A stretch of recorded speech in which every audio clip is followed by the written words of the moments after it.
learning the basics is extremely important with ninjutsu. Taijutsu, which every ninja must follow, begins with the individual learning to move like the wind. By becoming one with nature, the student of ninjutsu learns to not only attack but defend oneself.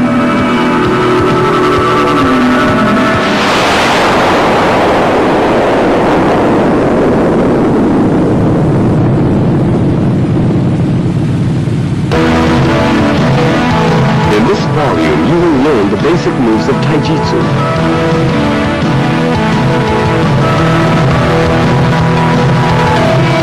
As you can see, the body moves in a smooth, wind-like fashion. True Taijutsu is not an aggressive Taijutsu. It never blocks the opponent's blow and diverts the blow away from the body. Notice how the opponent's hand is gripped. Try to concentrate or channel as much energy into the grip as possible. As you can see, the entire sequence moves along smoothly. Pay careful attention as we repeat the sequence.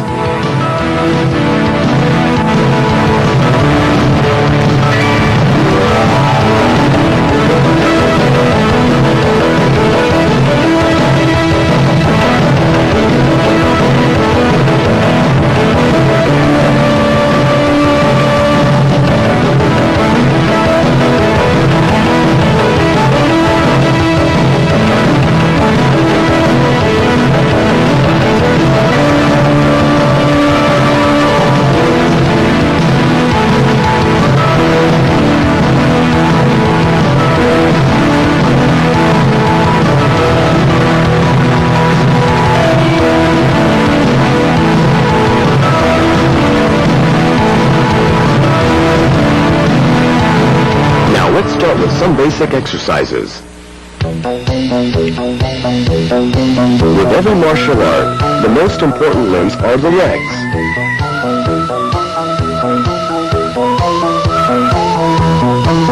Every ninja must perform daily exercises to keep the legs flexible and nimble. In this particular exercise, remember to keep the legs and the entire body flexible. Try to relax and spread the legs apart as much as possible.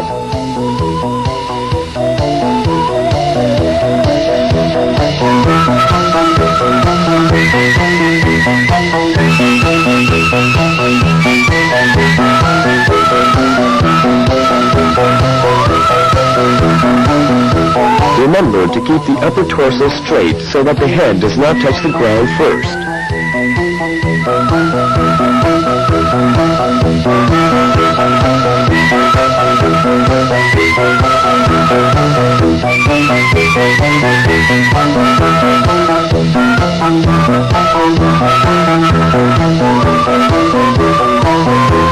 The purpose of this exercise is to loosen the muscles and joints around the hips and thighs.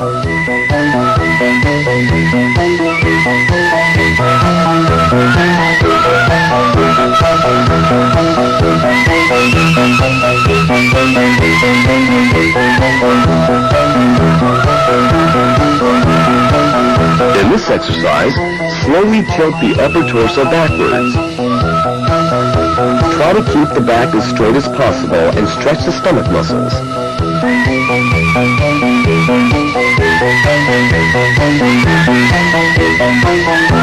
This particular exercise loosens the muscles around the thighs, as well as the stomach and back muscles.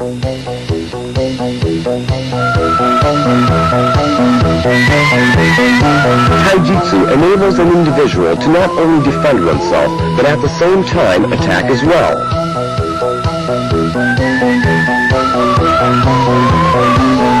In this maneuver, an attack is dodged by rolling forward.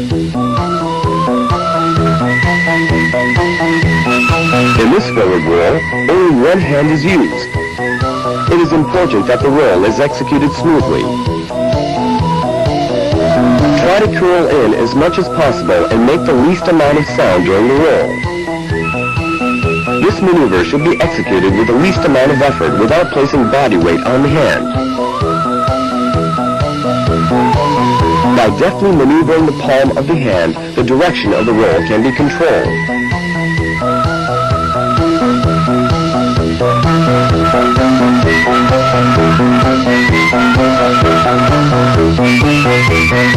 student of Taijutsu should practice rolling not just forward, but in all sorts of directions.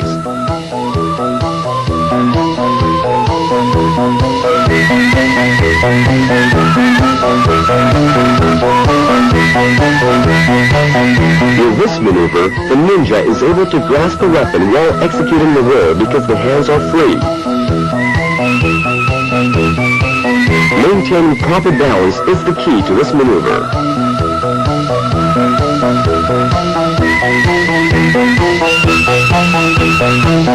In this next move, the ninja rolls over an obstacle without coming in contact with it. Notice how he does not jump and roll high over his partner. The roll should be executed just barely above the obstacle. Let's take another look.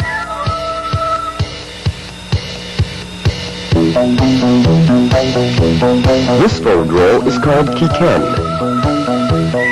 Notice how the ninja has immediately assumed a stance that enables him to attack as well as defend.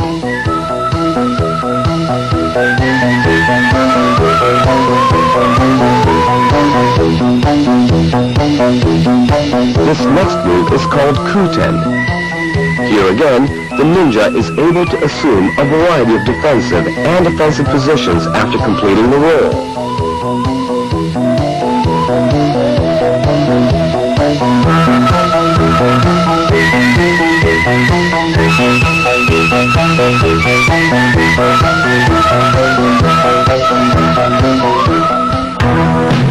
This next move is called Shinken Taihenjutsu.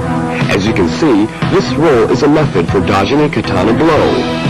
Notice how the ninja rolls away to avoid the blow.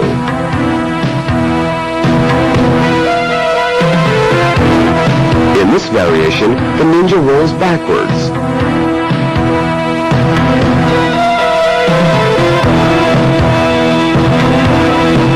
Let's watch this particular move once again.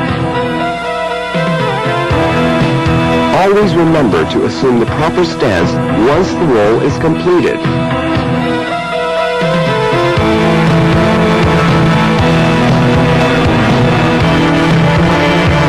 In this way, the ninja can attack with shuriken or blinders.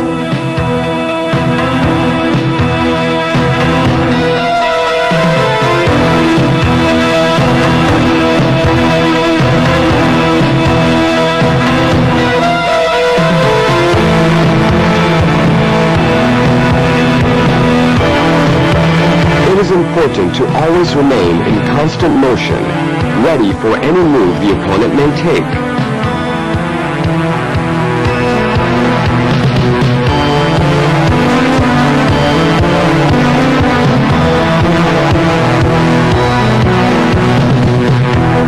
This move is called Shinken Tobi. Notice how the ninja jumps just barely over the swing of the katana. The height of the jump should correspond with the angle of the swing. This move is called Happo Hicho Tobi. Here again, the ninja does not jump more than necessary. Notice how the ninja makes only the necessary moves at a calculated distance from the opponent. The ninja assumes a defensive position according to the mode of attack. In this maneuver, the katana blow is dodged as in Shinken Taihenjutsu. However, when the opponent raises a katana for a second attack, the ninja steps in and strikes the opponent's torso with his hand.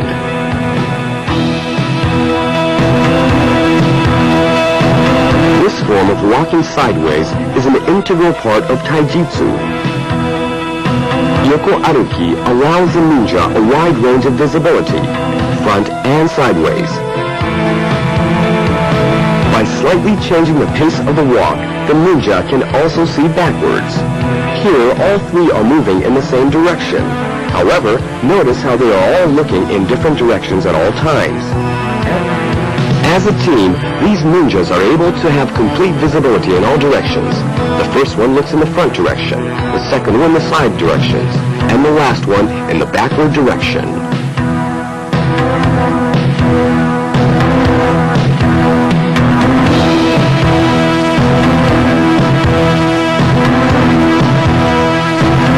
This maneuver is called Saguri Aruki.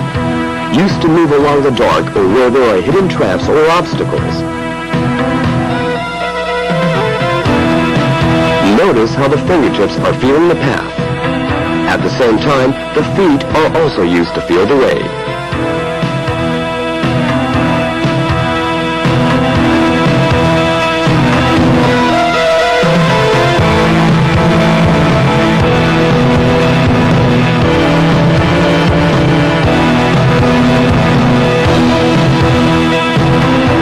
This next maneuver is called Shoten no Jitsu.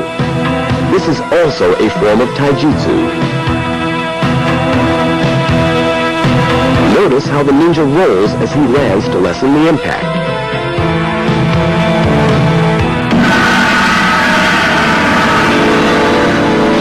Now let's take a look at some offensive and defensive stances.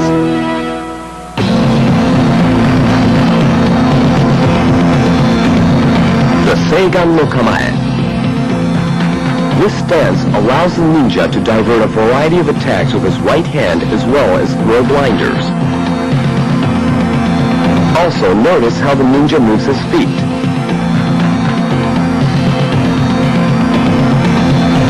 This stance allows the ninja to quickly assume the next necessary move according to the actions of the opponent.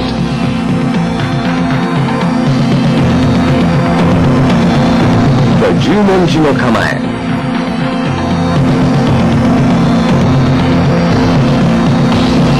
Notice how the hands are used to parry and deliver blows. The entire body is used to inflict a blow upon the opponent.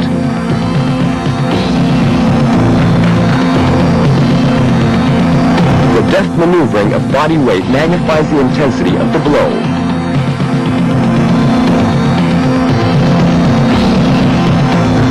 The Hicho no Kamae.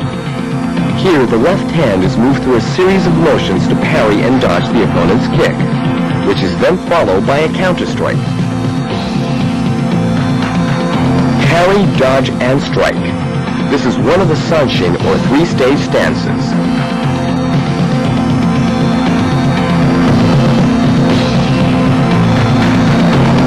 The Hoko no Kamae.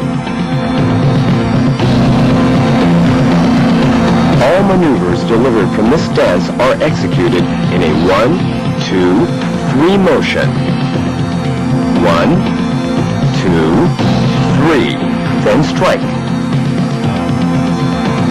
The movements have to be executed fluidly.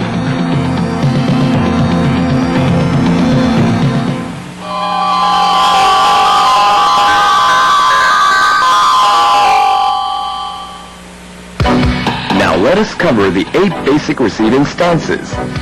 In Omote Gyakutori, the attacking hand is grasped from the outside and twisted outward.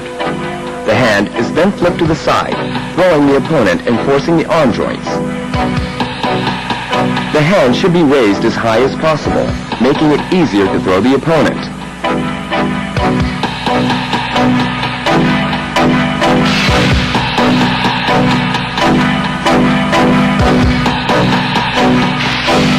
The left hand can also be added to assist in the twisting. Now watch the maneuver closely.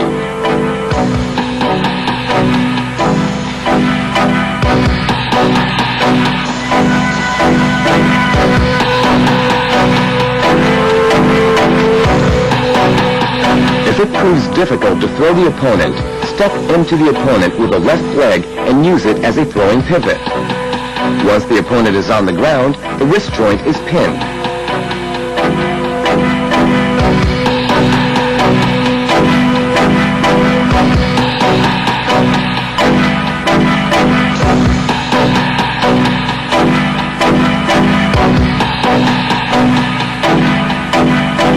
Now let's watch the entire sequence once again.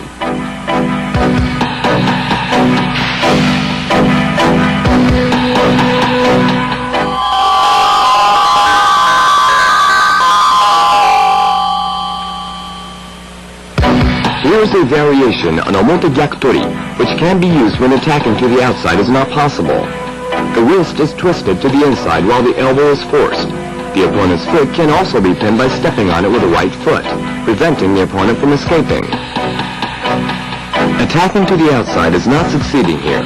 Therefore, step back into the opponent and pin his legs. Without trying to throw him, force his arm down while twisting his wrist. This type of hold is very effective since extreme force is applied to the joints.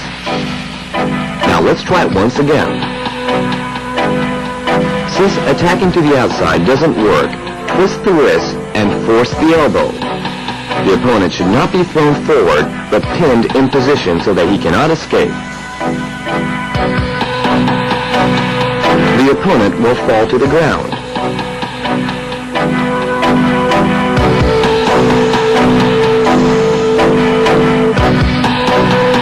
Once the opponent is on the ground, other joints or the neck can be pinned.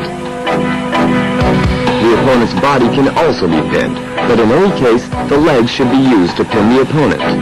The opponent's body itself can also be used for extra leverage. For example, the opponent's left knee is being used to force his right arm.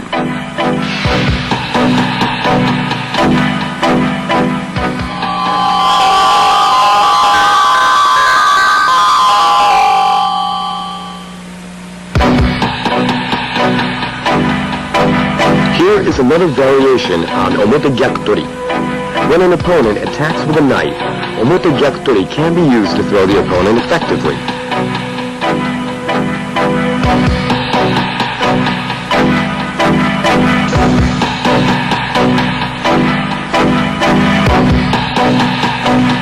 Once the opponent is on the ground, the knife can be taken away, and the wrist can be pinned as well.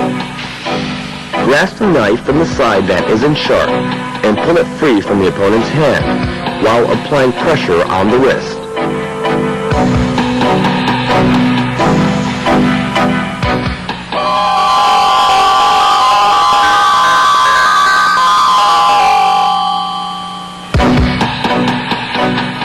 This is ura gyakutori, also one of the 8 basic stances. The attacking hand is twisted to the inside, forced inward and upward.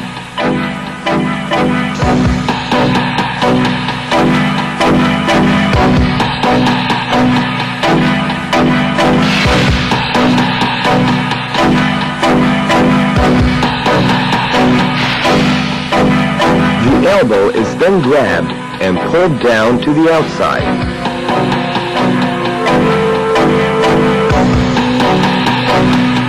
Throwing the opponent.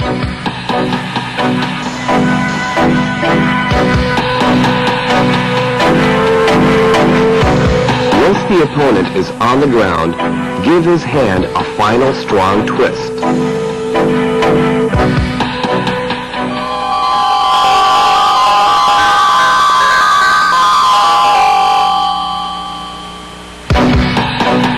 This is a variation of ura gyakutori. In this case, the opponent is armed with a weapon called shiko. The weapon is used against the opponent. The thief of shiko in the hands of the inexperienced user can have a damaging effect on the user himself.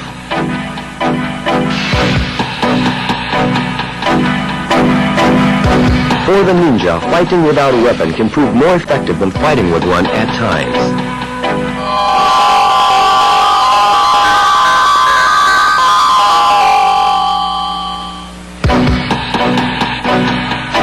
This is another pattern of ura gyakutori. Notice how the shiko is removed from the hand of the user and impaled into the attacker's arm.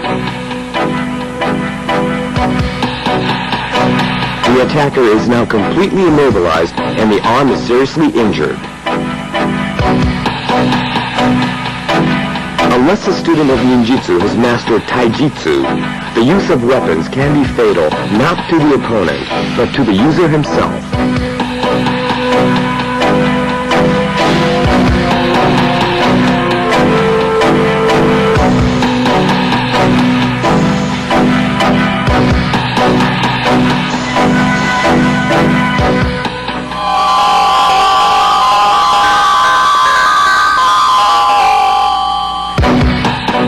This is called musodori. Notice how the ninja moves into the opponent when grabbed.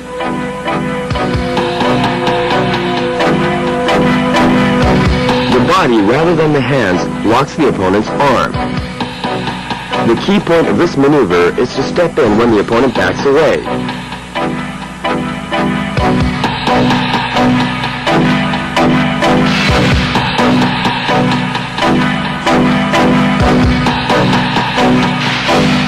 Notice how the left knee breaks the opponent's ribs.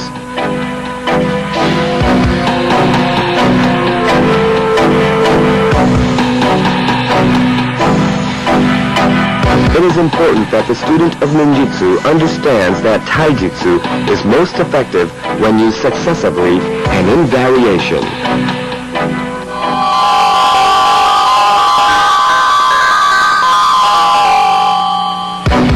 There are many variations of ganseki nage. This is the most basic form.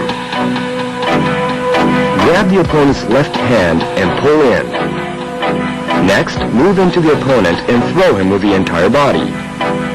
Notice how the hips are not used in the throw.